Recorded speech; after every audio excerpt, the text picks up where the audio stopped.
Hey, welcome to Leaving CrazyTown with Finn and Sarah. Sarah, what are we going to talk about Why today? am I always the one that gets asked that topic?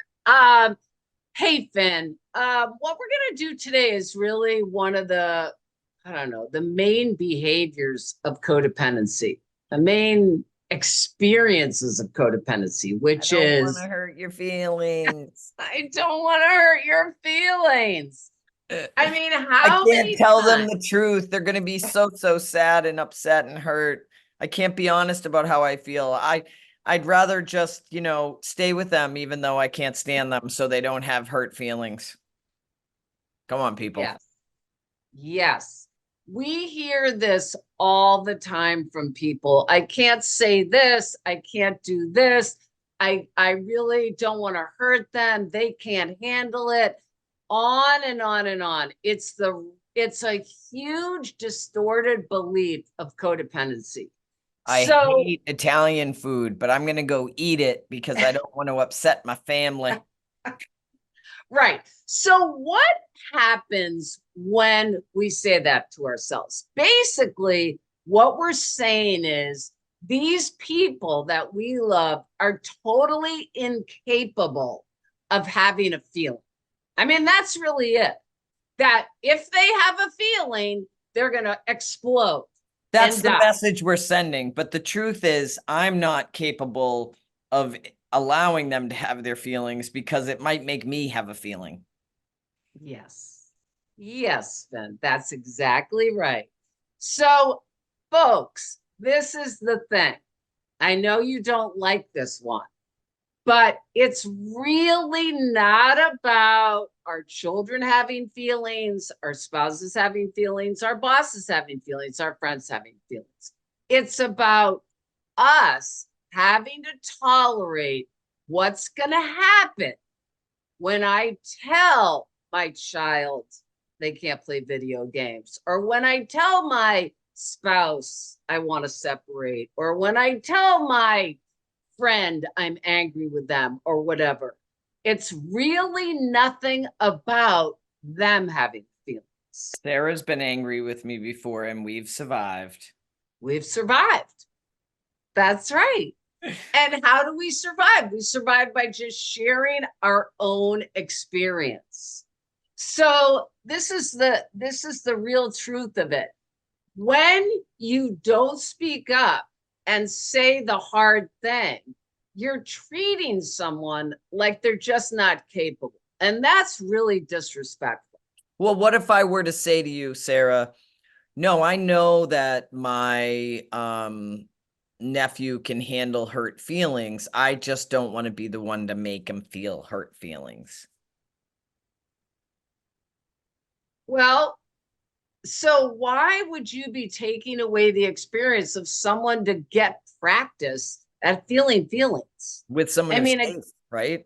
you know, because Yeah. again, avoiding any time, I mean, part of being human is having negative feelings. But it's such And a hard thing for people to really understand that yes, you're not really choosing to not speak up because you're so selfless that you love this person in your life. It is really your own right. underlying fear. And Yes, the yes, faster you can get to that and yes, understand it, the more freedom there is. And the best it is for everyone. I know. yes.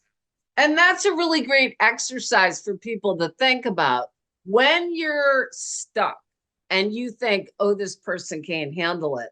I want you to look at what fear is getting activated from the past that really has nothing to do with this situation. Yeah.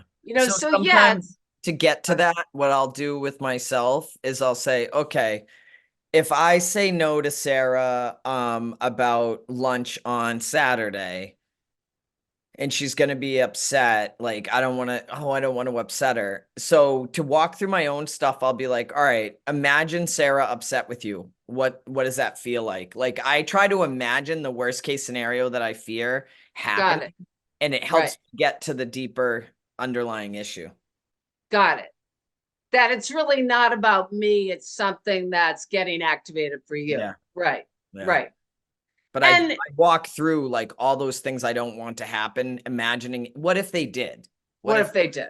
what if they, Right, because right, ultimately none of it, it's not going to be terrible. It's just usually some underlying, it's always, for me, it always goes back to childhood stuff. right, right. But that's a great question to ask yourself too, is like, what is so painful about someone having a feeling? I mean, I had to do this with my son a lot. Well, with myself and my son, is when I was afraid of him having some experience, I'd say, well, what are you really afraid of? Mm. This is the best thing for him, to learn how to have a feeling, to learn how to process feelings, experience feelings. I mean, it's how to be human. And that's the thing for you parents out there. When you're trying to protect your kids from having a feeling experience, you are not doing service for them at all. Yeah, Right? I definitely, um, me personally, a lot of my fear around someone else having a feeling was growing up with people who didn't handle feelings well, Yes. and rate to rage Yes. or abandonment, or Right. they shut you out, like you spoke your truth and then they never talk to you again. And Right. uh, Right. Yeah, so because of all these past experiences, that's what creates the fear. But one thing we try to do on this channel is remember that to have these experiences, you don't want to then generalize it to every human being you come in contact with in your future. But that's what happens with fear. We have an experience, and suddenly every human being now we treat like we engage with our mother or whatever. yeah. So things to remember: you're helping someone build self-esteem when you let them have experiences and walk through them.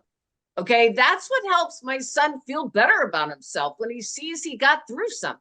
And I So also know, like, I'm sure it feels good for you and others when you let someone else have their experience and you're present and supportive for them as they go through it. yes, It makes your yes, relationship closer.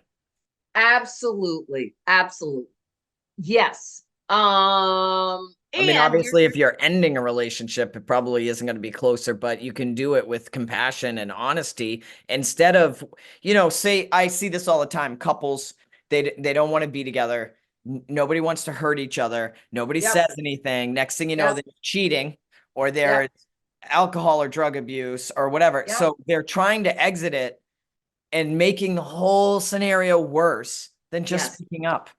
Yes. And that's the other thing that we were talking about, is that by you not being able to tolerate your feelings to say something that may hurt someone is being dishonest in the relationship, right? Right. You're actually saying to yourself, I can't be honest here, so I'm going to hold back. And yet that's going to be a continued lie in the relationship, which does not create intimacy. So there are so many reasons why not to do it. And again, just try in small ways and see that people survive their feelings and you're helping them. And it's It's not that easy simple. at first to speak up, Nope. watch someone get upset, and let them have their feelings. But, Yes. my suggestion in that scenario was if you manage to speak up, that's great. A lot of Yes. people try to take it back after someone gets upset. Yes. So maybe counting to 10 in your head, breathing, pausing, just not opening. You don't have to say anything. You don't have to do anything. You can just try not to say anything, not to open your mouth. Like just hold your breath for a minute, count to 10, Yes. do whatever you have to kind of calm yourself down when someone else is upset to ride. Right. Yes. Right. Absolutely. Just tolerating your own experience. I was going to say, and then we could get into, obviously, if someone's going to be inappropriate or start screaming or whatever, you have to set a boundary. But in general, it's really about taking care of yourself in the experience. Okay. We're leaving Crazy Town. Tolerate those feelings and let people. It sounds so crazy when you say let people have their experience, but you're helping them build self esteem and life skills. We're leaving. Fasten your seatbelt. We're out of here. We're out of here.